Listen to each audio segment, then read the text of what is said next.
the victory of life over death. Yeah, exactly. This is the basis of the Holy Mother Church in saying pro-life will eventually victorious, come out victorious. There's no other end. That's the only end, logical. Death can never prevail against life. Never.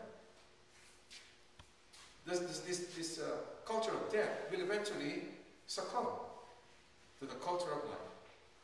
Because that's the only natural consequence. There's no other way. Because in the end, God will prevail. Because in the end, life will prevail over death. This fortnight for freedom is a very good one. There are 2 weeks of prayers, very intense prayers, in all the churches. When does that start? 2 weeks earlier. It will end 2 days. July the 4th. On Saturday, on Friday, last Starts July 4th, right? It ends July 4th. Oh, it just starts today. No, 2 weeks earlier. 12 days earlier. Oh, yeah? Yeah. It's been going on. Oh. More than a week. You want to see WTN? I will see that. It's 30. See that Sunday. Okay. Don't let them see my hands. Okay? He's hungry. Who? No, I'm not. It's the fly. fly. He's hungry too. The fly is hungry. Okay, next. God's creature. I'm sorry, did I answer your question? Relatively speaking. Relatively speaking. Okay, let's see your relatively speaking now. Well, I got a question about what he said. Well, let's say a Greek guy was reading the scrolls back then, right? A Greek guy. Wouldn't he have wrote it in Greek? Or if it was The idea is that the St. Mark sits down, right? he writes in Greek. Right. Yes. Okay? So when he's quoting Christ, I mean, in fact, in the Lord's Prayer, I don't recall what the name is, but there was a convention of syllables, which if you look in Greek, the Lord's Prayer has a rhythm to it. I mean, that you don't get in translation. Okay?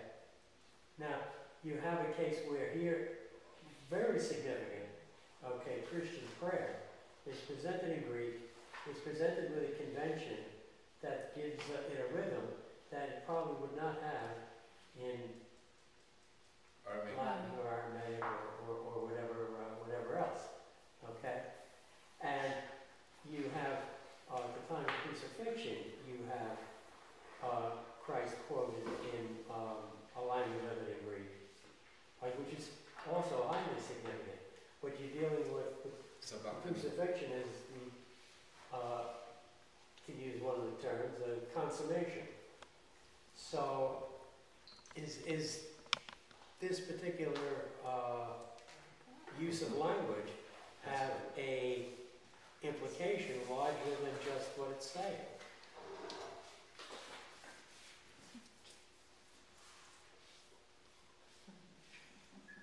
I just thought that's the way the guy wrote it. And in other words, the whole idea is that everything was done in Greek. And in fact, St. Matthew starts out with Syriac. And St. Paul says, no, it's a Greek first trip, and then we gotta go for Greek. Is it Greek because Mark only know how to do Greek? No, Mark's Greek was pretty poor. Then why did he know it Greek? Because everybody spoke Greek. Greek was the language of business at the time. At the time. Right. Aramaic was a dying language at the time, although Jesus spoke Aramaic. And then Hebrew. Well, here's the question. Don't you lose something in translation between Aramaic and Greek? The question was this, if I understood it, correct me if I'm wrong. The question was, how come in this particular Mark chapter 5, they used Talitacon instead of Greek? This is a direct quote from Aramaic. Whereas in elsewhere in the Bible, but if you hear the 7 last words, many of them were also in Aramaic. Many of them were also in Aramaic, some in Greek. Depends on, remember the 7 last words was not written by just one gospel account. You have to take all the 4 gospel accounts to take all the 7 last words. Yeah, but you told once that some words in Arabic or whatever, they didn't have a word for that in a different language. Right. So you had to make something up. Well, Well, you know what I'm saying? I see what, I understand. But what I'm saying here is, okay, the 4 gospel accounts sum up the 7. And then, many of those were in Aramaic, some were in Greek, as he said. Fine, that's true. It depends on who's writing. Right. Now, Saint Mark, Saint Luke, Saint John, and then of course, and also depends on the audience. Like Matthew, when he was writing his gospel account, he was actually catering to the Jews. He wanted to inform the Jews who became Christians and hoping to get more Jews to become Christians. So he wrote it in Hebrew. In Hebrew. And now, That's the way to cater to them. right. And now some of the works in Greek are the Mark. And then some of the works, I'm saying, what let's Luke see. is a doctor. He's a well-educated man. Yeah, but He wrote in Greek. Yeah. some of the words in Greek might not be in Hebrew, or might not be the same. So you would have to change words around. Right? Okay, but I mean, like, example, telephone, mhm, right? When you say it in Spanish, teléfono. mhm. Different spelling. Yeah, but the different same word. words actually. It was But just it reads adopted. the same. It's adopted into Right. the language. Yeah. Now, how many times that was this written before we actually got it down to this? You see what I mean? When we Greek to Aramaic. But the question was, how come in this particular account it was in Aramaic? The answer is, it depends on who's writing. It was the preference of Mark. Remember, this is Mark chapter 5. Remember, Mark was the scribe of St. Peter.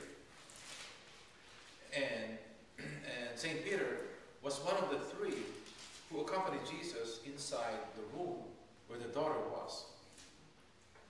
If you read the account in Mark chapter 5, it was Peter, John, and James. The 3 of them were with Jesus. So it's just like in the Transfiguration.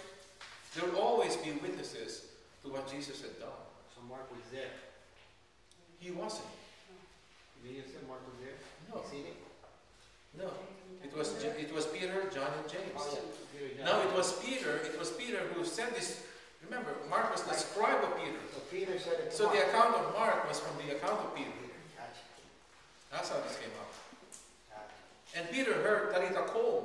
And Peter, you remember when Peter and, was it John or James? He was entering the synagogue, the temple area, and then there was this beggar. And then Peter said, money I don't have, but what I can give you is the only one I have. I can pray over you. And he did. And this man walked. He was healed. Remember that? That was Peter. That's the only explanation I can tell you. You have any other thing to add to that? No. Okay, so let's move on then. Follow his footsteps. Now look at what I underline here. The scribe does not yet have the total freedom of heart that Christ demands. What about you? What about me? One becomes identified with Christ not through a mere accumulation of doctrine, because I have this thick of Bible study materials. I'm with Jesus, no. Principles or techniques. It's a common life with Christ, born from union with the Master's will. So what is Jesus saying? Let the dead bury its own. What Jesus is saying, let the sinners mingle with their own. If you want to be away from the sinners, come follow me. That's what Jesus is saying. That's the meaning of this. Follow me and let the dead bury their dead. Birds of the same feather flock together. Try to befriend drug addicts and alcoholics and swindlers. What do you think will happen to you?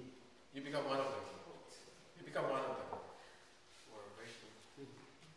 That's what Jesus is saying. Let the sinners take care of them, of its own. If you don't want to be with them, come follow me. You're not one of them, come follow me. Because the sinners are dead. They're dead. Okay, so did that answer the question? You clarified it?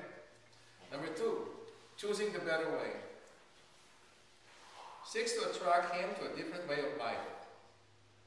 That's what Jesus was doing, a life of simple poverty. Christ's poverty shows it's not misery. When Jesus talks about poverty, he doesn't mean you become miserable. It's not what it means. Rather, it compels and attracts the sign of the richness of God from whom Christ lives and moves. So it's not miserable living, miserable life. What Jesus is attracting you to and inviting you to the kind of life is full of richness from God. In other words, heavenly riches. Number 3, shunning sophisms, detachment from all personal wants and desires, simplifies our heart. We have to be brutally honest with ourselves. What comes first in our life? What is really moving our heart to make the choices we make? Is it God's will? Okay. Or, let me see, how do I amass this much money? What can I make from this? So that's what's moving you now. So that's determined discipleship. Tuesday, my Lord and my God. You know the story, Thomas. Unless I see and put the mark of the nails and put my finger. Okay, that's the bottom line. I will not believe. If there are no facts, if I lack evidence, then I refuse to believe. Sounds like a judge or a juror. No evidence? I don't believe. But faith calls for man to commit his entire self to God. Do I come up with convincing reasons not to believe? In other words, the approach here is, you see this in John chapter 20. Okay, you don't want to believe unless you see Jesus Christ, the marks of the nails and all those. But what basis do you have for not believing? What's the basis for not believing? That's more difficult to establish. Yeah. What proof do you have that we should not believe? Has that occurred to you? Okay, you want proof for me that he died. Okay, prove to me that he did not die. How's that? It's always easier to believe. It's easier to believe. Amen. That's the point. Do not be unbelieving, but believe, Jesus says. Everyone who acknowledges me before men, I will acknowledge before my Father. Matthew chapter 10. If you acknowledge me, Jesus will acknowledge you before his Father. Oh, let's acknowledge Jesus. Blessed are those who have not seen and have believed. Catechism, please, 150.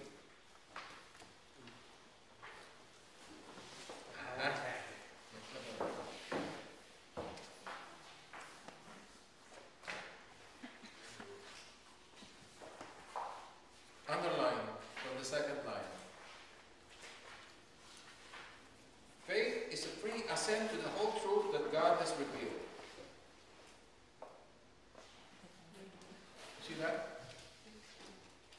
Faith is a free assent to the whole truth that God has revealed.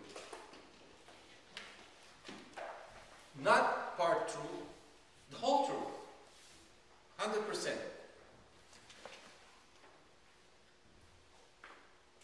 Faith is first and foremost a personal adherence of man to God. We better adhere to God. Wednesday, casting out evil. Matthew chapter 8. This is terrible. You know the story on Wednesday's gospel account in Matthew 8? Remember gatherings? The gatherings. What have you to do with us, Son of God?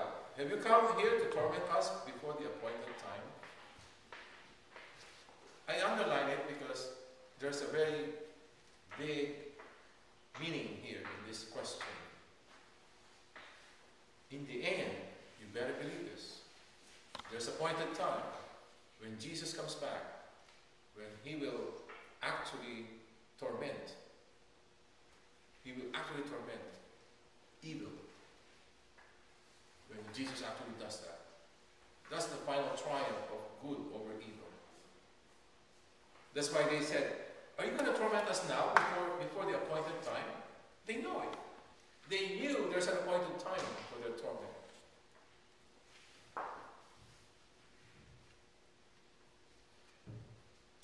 The whole town came out to meet Jesus, and when they saw him, they begged him to leave their district. What do you make of that? Please leave us, Jesus. Leave us alone. Why? You see, the question is why? Why would the people? I actually read the background information of this. They could not even pinpoint, but they were able to have good basis for pinpointing one particular place where this took place. The question, but the more important thing is not where it is, where did this happen? Why did they ask Jesus to leave? Remember, it's not the Pharisees, it's not the Sadducees, it's not the temple officials, it's the people. The people asked Jesus to leave. What did Jesus do to deserve that?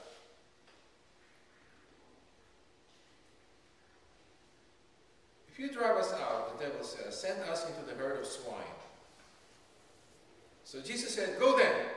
They came out and entered the swine, and the whole herd rushed down the steep bank into the sea, where they drowned.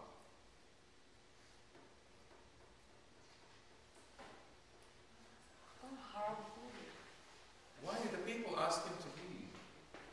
Okay, okay, John, and then I'm not familiar with who the god Uranus were, but obviously there are some variety of pagan because they have swine and they have swine herds. This is a pretty spectacular thing when you see these demoniacs who are in the tombs. I mean, that's pretty wild right there. Okay? And they're crying out, and I suspect that doesn't mean they're saying, what have you to do with us? I suspect it's more some loud scream type thing that can be heard for quite a distance. People are seeing what's going on. Like, what have you to do with us? The people know about these guys from roundabout. Nobody goes near the place because of them. And then they say, send us into the herd of swine, which is trafe. It's got a cloven hoof.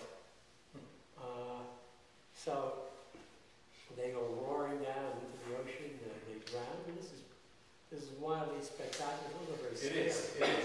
That's why I bring it up for that.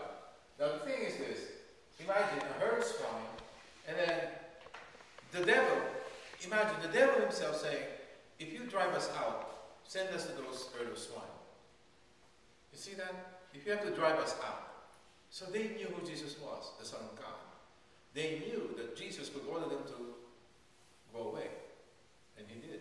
So Jesus said, go then, that's what you want? I'm driving you out, go then to the herd of swine. And they did. And then, when there's swine, you know what the swine are, the pigs. They rushed over to the edge of the cliff and then boom, into the steep banks and to the river and died. They drowned. Do you think they felt ashamed as long as Jesus was there? You know, that's what why you're thinking, evil and yeah. good Yeah. cannot be side by side. Although when they tried to be, of course, good always win over evil. That's the whole That's Hollywood version too. But at the How same about time, this? in reality, the Bible, the good always wins over evil. It's You know, like, no. a pig can be roasted and can cost a lot of money. And if you have a herd of swine, you're talking big, lots and lots of money. And then, look what Jesus did. Now we lost the herd of swine. No more swine, no more pigs. Could that be one reason why? You can't. Well, money is always a reason why. That could be part of the reason, right? But when you see something like that, and it's not like he went around with a sword and stabbed them or slaughtered them, slaughterhouse style, in one big roaring down into the water. Okay, the actual reason why they asked Jesus to leave their area is, as he said, it's a spectacular sight. It's unheard of. They probably have never seen anything like that before. And it's too chaotic. They'd rather have Jesus so they could have the peace. But of course they were mistaken. They didn't realize that that's the Prince of Peace right there that they're trying to get rid of. They think that there will be peace, there will be no spectacular sight like this if Jesus were not here. See the point? Now look at the three items underneath.